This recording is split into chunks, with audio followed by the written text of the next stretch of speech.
Hello everybody, my name is Nola and I'm coming to you from Beachmont, which is in the Gold Coast hinterland in Australia. It's Saturday the 5th of December and I'm going to be talking to you about great leadership, one of the traits of great leadership, which is a person's ability to be able to visualize an outcome.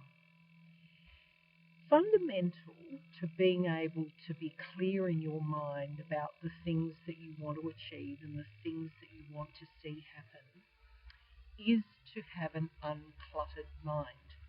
And you'll hear in the background there is some beautiful magpies. They're native birds and they're singing to me. They're hoping that I have some food, but they're on their way over to say hello. They're one of my most beautiful, favourite birds in the whole world, and a lot of people are frightened of them, which is a shame because they can be great companions. But if you hear that noise, it's only because they're right here next to me. Visualizing an outcome requires you to have clarity of mind. So it goes back to that fundamental point about knowing what you really want. And when you're sure about what you really want, that's when you are able to kind of exfoliate all of the stuff that you don't really need in your head. And as we get older, unless we go through that emotional exfoliation and we use our sleep time to process out of our conscious mind the stuff we don't need, we need to have that clarity to be able to vision. So in No Boxing Allowed, which is my first book, I talk about people being able to let go of baggage, exfoliate, and have trust in time to be able to let go of the memories that they don't need.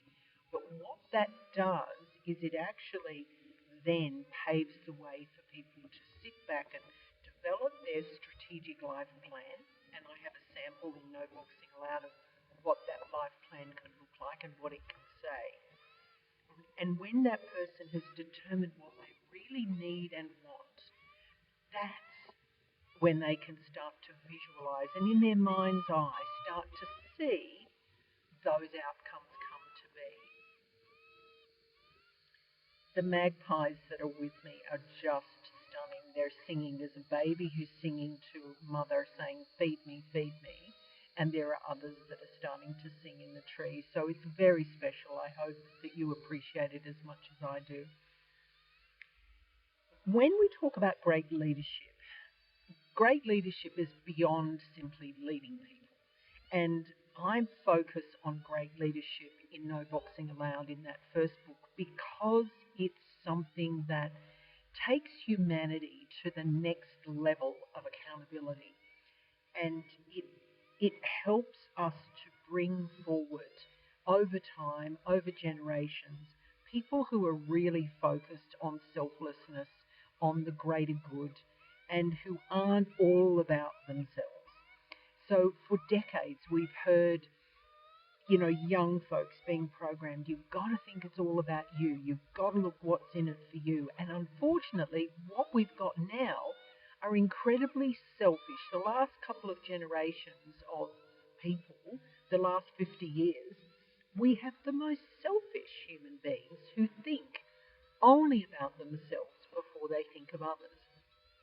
So when they want to visualize an outcome, they're not actually going to have a strategic impact in mind. They're not going to say, how will what I want impact on other people?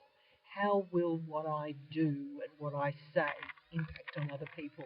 Now, I was startled just then. I have a magpie right behind my recording device, and this magpie is looking at me as if to say, you're in our territory, what are you doing? It's very sweet.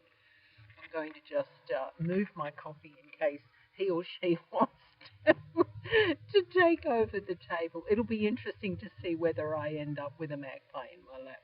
I hope not. Being able to visualize an outcome is really about knowing what you want.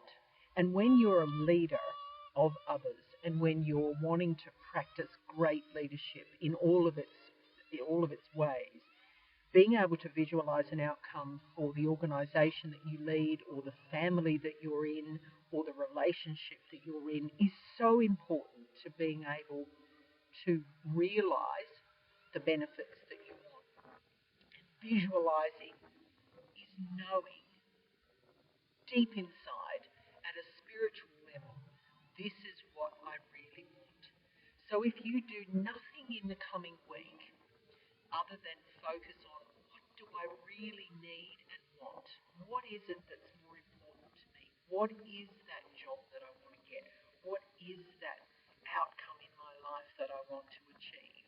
If you can spend the next week really soul searching and focusing on what it is that you want, then by the end of the week, I guarantee that you will actually start to see that manifest through dreams and through daily, almost like flashes that you get at a mental level. You will start to see, as soon as you focus on what you really need and want, you will start to see those visions appear, because your mind is the most powerful tool for change. I hope you have a fantastic week going forward. I'm about to go from where I am, which is at the top of this beautiful mountain range, and I'm going to go and have a late breakfast and then venture down the mountain to the Gold Coast and go about my day. I've enjoyed talking about this topic. We could talk for days about it, and we could workshop it. And look, when COVID-19 has minimised the restrictions, and when I have a facility that I feel comfortable provides the right environment for our educational courses, then I'll reopen those up face to face, where people can come and stay, and we can get people together. Because when people talk together in a face-to-face situation, you will read people's karma really quickly. Virtual conversations can be good, but it's not quite the same as human to human. So let's all hope that over the next 12 months we see an opening up of the world so that we can have the outcomes that we visualize. Have a great week. I'll see you next time. Bye for now.